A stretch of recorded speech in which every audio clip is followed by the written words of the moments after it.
Vamos então dar continuidade ao nosso projeto, comentando agora o artigo 6º do Código Penal, que versa sobre o lugar do crime. O lugar do crime, que tem a seguinte redação: considera-se praticado o crime no lugar em que ocorreu a ação ou omissão, no todo ou em parte, bem como onde se produziu ou deveria produzir-se o resultado.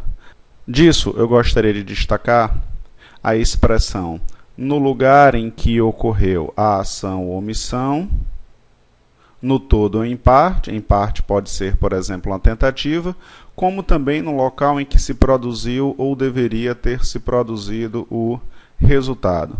No lugar em que ocorreu a ação ou omissão, dá-se a chamada teoria da atividade, enquanto que no lugar em que ocorreu o resultado, dá-se a chamada teoria, veja que nome criativo, teoria do resultado.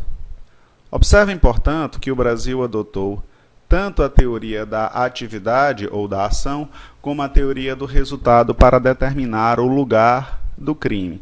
Pois bem, se a gente soma teoria da atividade com teoria do resultado, a gente forma aquilo que se chama de teoria da ubiquidade, que é a teoria finalmente adotada pelo Código Penal brasileiro, a teoria da ubiquidade. Pois bem, visto isso, a gente passa a analisar como é que a teoria da ubiquidade pode ser utilizada em um caso concreto. Então imagine, como exercício de raciocínio, o meu estado natal, saudoso estado natal, o Piauí.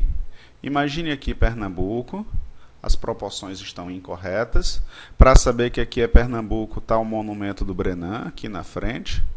O Monumento do Brenan, que lá na minha terra é muito conhecido como blá blá blá blá de asa, né?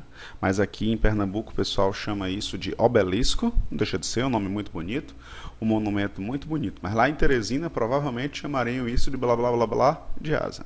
Pois bem, suponhamos por exercício de raciocínio que ocorreram disparos aqui em Teresina e que o sujeito atingido tenha sido socorrido, mas veio morrer em Recife. E aqui ele morreu. Então eu tenho uma ação em Teresina, resultado em Recife. Qual da lei penal eu aplico? Piauí ou Pernambuco? A pergunta é sem sentido, porque a lei penal é una, princípio da unicidade da lei penal. A lei penal é a lei penal brasileira. Então, sempre que se fala em aplicação da lei penal no espaço, eu estou diante de um caso de direito penal internacional. Eu parto da ideia de que a ação ocorreu no Brasil e o resultado ocorreu no Uruguai. Ou o inverso, a ação ocorreu no Uruguai e o resultado ocorreu no Brasil. Bom, e nessas situações, como é que fica?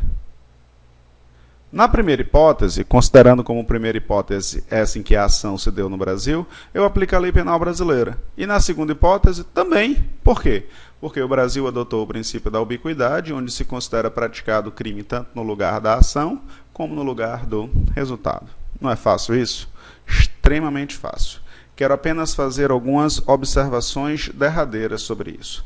O primeiro é: recorde que existe distinção entre crimes à distância, que são aqueles praticados em âmbito internacional, envolvendo 2 ou mais países, como nos últimos exemplos dados, e os chamados crimes plurilocais.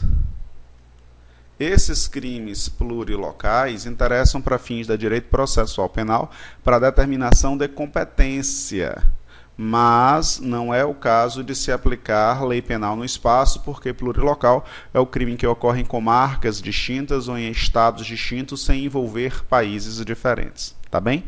E por último, eu te recordo o seguinte: quando a gente já estuda a aplicação da lei penal no espaço, ou seja, no que diz respeito ao lugar, a teoria adotada é a teoria da ubiquidade. Enquanto que quando estudamos a aplicação da lei penal no que diz respeito ao tempo, lá no artigo 4º, A teoria aplicada é a teoria da atividade. Repare que as iniciais formam a expressão luta. Então, para quem gosta de processo mnemônico, está aqui. Feito isso, vamos ao momento homenagem. E a primeira homenagem é o Espaço Jurídico, que está realizando um aulão nesse próximo sábado. E é um aulão para a OAB, e eu estarei participando como professor de Direito Penal. E ficaria muito feliz se esse aulão for compartilhado gratuitamente para todos. Os senhores sabem que os meus projetos são sempre gratuitos e eu me interesso muito em fazê-lo dessa forma. Para que o espaço promova o aulão ao vivo e gratuito, é necessário que essa imagem seja compartilhada 2.000 vezes. Já foi compartilhada mais de 1.000 vezes, falta um pouco mais ainda. Peço a colaboração de todos e assim nós teremos um aulão gratuito no próximo sábado, tá bem? O segundo grupo de homenagens é feito para Jonas Mário, Alexandre Lins Filho, um grande colaborador e amigo, a Jaciara, a Poliana, a Tatiana, a Maiara, a Natália Jordão, uma moça que se parece muito com a minha irmã, Carol, fisicamente, Davi Guerra, a Osés, a Bruno, a Tatiana Lemos, de novo, né? Tatiana Lemos aqui de novinho. A segunda homenagem, a Elis, a Cláudio Túlio, a Eveline, a Joyce, a Shirlene, uma das alunas mais antigas que eu tenho, a Fabiana de Oliveira, a Daniele Nascimento, a Simone, a Carla, a Tiagozinho, um sujeito inteligentíssimo, a minha amiga Marília, que me apresentou o universo dos energéticos efervescentes, a Amanda Salles, que não tem morte, nem se preocupe, a Deolane, mamãe Deolane, Daniele, Gisele e minha amada afilhada Beatriz, Poliana, Beth, Marta, Laura, Luciana, Catarina, Lima e ponto. É isso, pessoal. Até a próxima oportunidade, comentando o artigo 7º do Código Penal. Até mais.